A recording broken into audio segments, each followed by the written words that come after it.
Cast your minds back to June 2016 when the battle for Brexit was in full swing.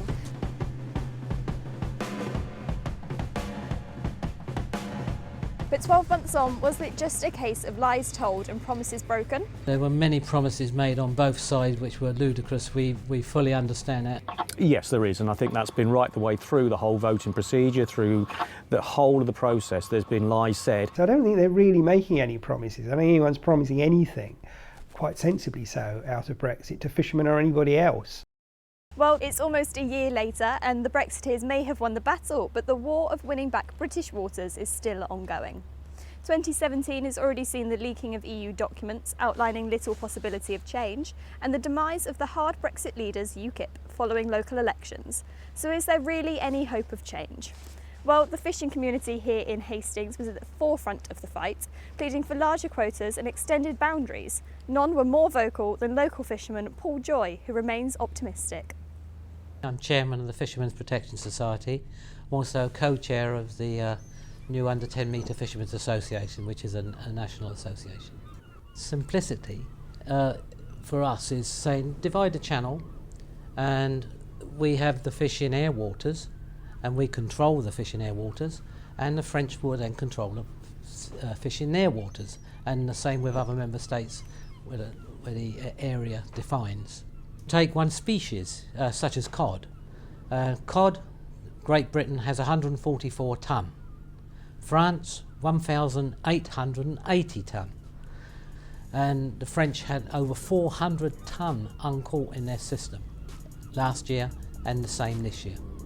The issue of overfishing is a long disputed and key factor of Brexit for the industry, which is often attributed to the catching allowances allocated to each country.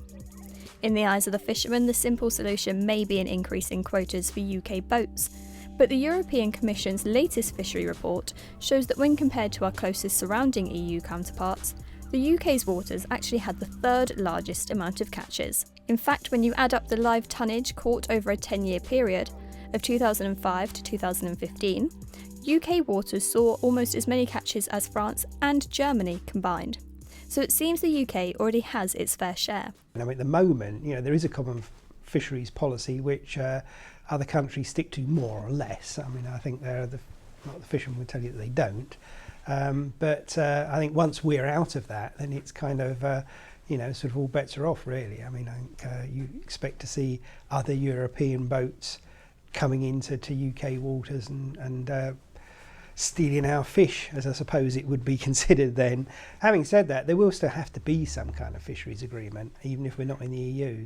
We've got those quotas there because we have problems with the amount of fish in stocks at the moment. If we have bigger quotas, the stocks are going to go down. We already know that there is pressure on them throughout the British Isles. It's not even in just one place. So therefore, any increase in quotas, which is what the industry wants, is going to have a detrimental effect on everyone else. As a fishing town, Hastings benefits directly from large lump sums of EU funding. Here in the 1066 area, that money is used by the Fisheries Local Action Group to keep the fleet afloat.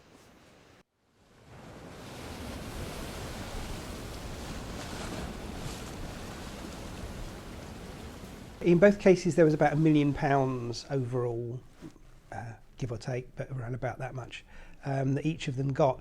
And it was used to fund different projects that supported the fishing industry, making up or the tarmacking or concreting of the winch road that goes along by the fishing huts. There were repairs to all the fishermen's sheds. There was a new telehoist shed that was built. So there were a lot of things directly about the fishery, but there were other projects around educational things, things in classroom on the coast for fish cookery education, and tourism related and education related projects, and some apprentices as well. Apprentices in, I think that was mostly in boat maintenance and repairs that were done with local young people. So there's quite a lot actually came out of that. And I know for Flag 2, their first project I think is to buy an ice making machine. I think is the first one they got in the pipeline. With a complete withdrawal of all grants, the next challenge facing fishing will be replacing the millions of pounds worth of EU funding whilst ensuring job security and long-term sustainability. But there are mixed reviews on whether or not the industry can truly survive, let alone thrive, without EU grants.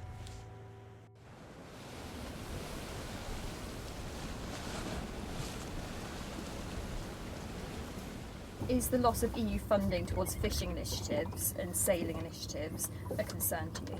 Certainly within the fishing industry it is, not so much on the sailing. There aren't that many funds available across Europe. But within the fishing industry there is a lot, especially for the research to find out whether we are sustainably fishing. I think without those, we're open to just people who shout out the most getting what they want. Prior to this, we used other methods of funding and other avenues of funding for other projects to keep us mobile and keep us happy. A little bit of direct funding's gone on some products for improvement, but that's already there on Access 4. So we use many avenues of trying to create as much funding as we can. But the reality is we wouldn't need the funding if we was allowed to catch the fish in our own waters. I mean, the council's funding has been cut back dramatically over the years, unless the government replaces schemes like that with its own, with a UK grant scheme that's similar to FLAG, which is possible. I mean, they've said they might do that, but at the moment it's all very uncertain. There's certainly no guarantees. And certainly the council couldn't replace that, the FLAG funding that we got from the EU. Whether the government would choose to or not, of course, is another matter. I contacted the Marine Management Organisation to provide a statement on the current and future quota situations, but they are unable to comment whilst exit procedures are still ongoing. They did, however, say that they are continuing to aid DEFRA in EU exit work through meetings such as the December Council, and that the DEFRA Fisheries Minister takes part in discussions on behalf of the UK and Marine Management Organisation, whereby they are trying to balance the quotas alongside the needs of the fishermen. They emphasise that the December Council is a business-as-usual meeting. However, the UK's role will change once the UK has left the EU.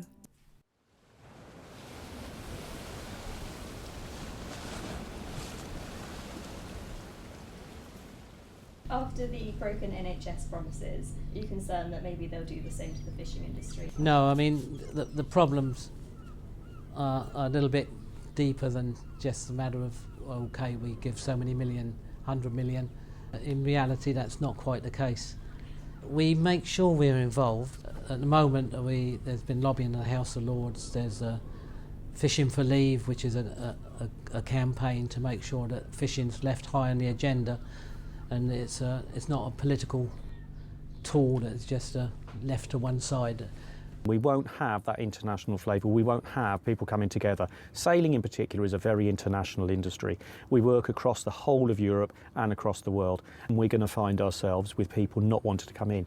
If you look at sailing as an industry, people are going to want to come in to work in the industry, are going to want to work across the whole of Europe. If that's not possible because we're outside of Europe, then there's not going to be an incentive for them to join in the industry. If we don't keep those rules and regulations in, we can't carry on trading and doing business with the EU. We know that. So unless they keep those rules and regulations anyway, we're not going to be trading with them. We've already said we want to trade with those countries. Most of the deals and regulations and all the rest, a lot of them will just have to be adopted as a whole, as they are, because it would take years and years and years and years to renegotiate and redraft it all. So, yeah, I'm sure that's true. I mean, that will apply to all the EU regulations as well. I mean, they'll all be just transferred entirely to UK law, and then the UK government can sort of spend the next 50 years picking it all apart and deciding which bits they want to keep and which bits they don't. If we do see a lot of change, it will not affect us in a good way. It's going to be a very negative effect. If we don't see any change, then we're going to be able to carry on as we are, in which case, what's the point of coming out? There's still a lot to play for. I mean, accepting that, Brexit is here now and it's not going to be changed.